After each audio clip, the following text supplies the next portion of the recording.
ගම්පොළ දිට්ටුව සුලිකුණාටුවෙන් දැඩි ලෙස පීඩාවට පත් වූ ප්‍රදේශයක්. ගම්පොළ නගර සභාවේ බලය සතුව තිබෙන්නේ රටේ ප්‍රධාන විපක්ෂය වන සමගි ජන බලවේගයට. නොවැම්බර් 24 රාත්‍රියේ ගම්පොළ ජලයෙන් යට වුණා. දින දෙකකින් ජලය බැස ගිය පසු ජනතාව සිය නිවාස ව්‍යාපාරික ස්ථාන පිරිසිදු කර ගනිමින් වහා සුපුරුදු ජීවිතය ආරම්භ කිරීමට උත්සාහ කළා. දැන් සති දෙකක්. මේ නගරයේ අද තත්ත්වය. ජනතාව නිවාස ව්‍යාපාරික ස්ථාන පිරිසිදු කර ඒවායේ තිබූ සුන්බුන් ප්‍රධාන මාර්ග අසල ගොඩගසා තිබුණේ නගර සභාව මැදිහත්ව ඒවා ඉවත් කර දෙනු ඇතැයි අපේක්ෂාවෙන්. නමුත් ගම්පොළ නගර සභාවට තවමත් ඒ සඳහා කාර්යක්ෂම යාන්ත්‍රණයක් සකස් කර ගැනීමට නොහැකි වී තිබෙනවා. අවිධිමත් ලෙස සුන්බුන් ඉවත් කිරීමට නගර සභාව උත්සාහ කිරීමෙන් ජනතාව තවත් පීඩාවට පත්ව සිටිනවා.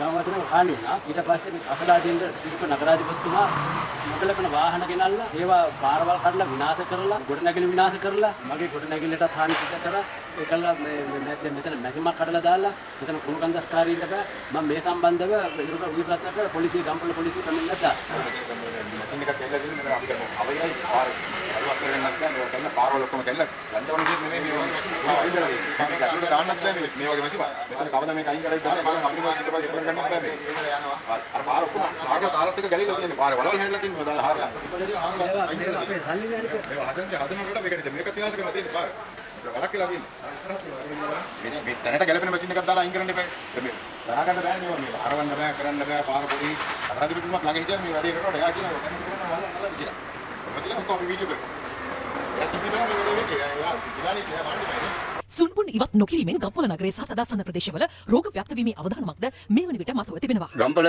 එකතු වුණු කුණු කසල ටොන් 40000ක් පමණ දැනට අපේ නිවාස ඉදිරිපිට ගොඩ කරලා තියෙනවා. ඒවා ඉවත් කරගන්න කියලා නගරාධිපතිතුමාගේ ඉතා කාරුණිකව ඉල්ලා සිටිනවා. ගම්වතුරෙන් යට වෙලා දැන් දවස් 20ක් විතර වෙනවා. කඳවුරුවල ඉඳලා අපි දැන් ගෙවල් වලට ඇවිල්ලා ඉන්නේ. අපේ කුණු ගොඩවල් දැන් සුද්ධ පවිත්‍ර කරන්න මේ කිසිම මේ පිළියමක් නැති නිසා කුණු හැමතැනම ගොඩ ගහලා දරුවෝ ලෙඩ වෙලා දැන් ඉන්නේ. එදා අපි ගම්වතුරෙන් යට වුණා. දැන් කුණු වලින් යට වෙලා ඉන්නවා. පුළුවන් තරම් ඉක්මනට මේ ටික අයින් කරගන්න කියලා තමයි පිළියමක් කරන්නේ. බයිගත විශ්වාස විතරක් කියලා දෙකක බඩෝ තාම අනේ කිසිම දෙයක් නගර සභාවෙන් හරි කිසිම සභාවකින් ඇවිල්ලා ගත්තේ නැහැ. ගම්පොළ මෙවැනි තත්ත්වයක් පවතිද්දී නගර සභාවේ බලය හිමි සමගි ජන බලවේගයේ නායකයා සජිත් ප්‍රේමදාස ඊ ගම්පොළට පැමිණියා. ගම්පොළ රෝහලට වෛද්‍ය උපකරණ කිහිපයක් පරිත්‍යාග කළ සජිත් ප්‍රේමදාස අනතුරුව සෙල්ෆි ඡායාරූප ගැනීම සඳහා කාලය ගත කළ අයුරු මේ සමගි ජන බලවේගයේ නායක සජිත් ප්‍රේමදාසට අනුව මොනෑෂ් විශ්වවිද්‍යාලයේ සිදු කළ අධ්‍යයනයකට අනුව කටයුතු කරමින් ඔහු ගම්පොළ රෝහලට වෛද්‍ය උපකරණ ලබා දී තිබෙනවා.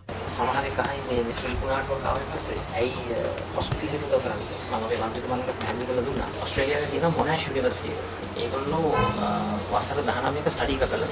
2000 ඉඳලා 2019 වෙනකම්. ඒගොල්ලෝ පොඩක් හොඳයි ගලන එක. ඒගොල්ලෝ රටවල් 9ක සුලිකුණාට 217ක් පරීක්ෂා කරලා තියෙනවා. මරණ 150ක. ඒ කියන්නේ 15 මිලියන් මරණ පරීක්ෂා කරලා තියෙනවා. ඒගොල්ලෝ නිගමනයට ඇවිල්ලා තියෙනවා. සයික්ලෝන් එකක් ඇවිල්ලා ඒකෙන් සිදුවන්නේ මරණ ඊට වැඩි මරණ සංඛ්‍යාවක් සයික්ලෝන් එක අවසන් වෙලා විශේෂයෙන්ම පළවෙනි මාස 4 තුළ සිදුවෙනවා කියන ස්ටඩි.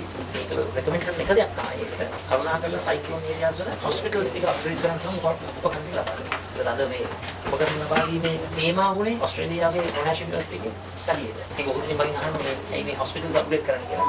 ඒ විද්‍යාත්මක වදනක්. ගම්පොළ රෝහලේ බලධාරීන්ට අනුව ස්වභාවික ආපදා තත්වයෙන් ඇති වූ විවිධ සෞඛ්‍ය ගැටලු මත ඇතුළත් කළ කිසිදු රෝගියෙකු ගම්පොළ රෝහලේ මේ වන විට ප්‍රතිකාර ලබන්නේ නැහැ.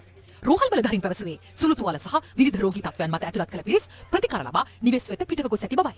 මේ අතර ගම්පොළ නගර සභාව සීමාවේ ප්‍රධාන ප්‍රශ්නය බවට ඇති සුන්බුන් ඉවත් කිරීමට අදාළව නගර සභාවේ සභාපති ඉරුක මිහිරන් වීරරත්න පැවසුවේ ටොන් දසදහසක පමණ කසල ප්‍රමාණයක් ඒක රාශී වී ඇති බැවින් ඒවා ඉවත් කිරීමට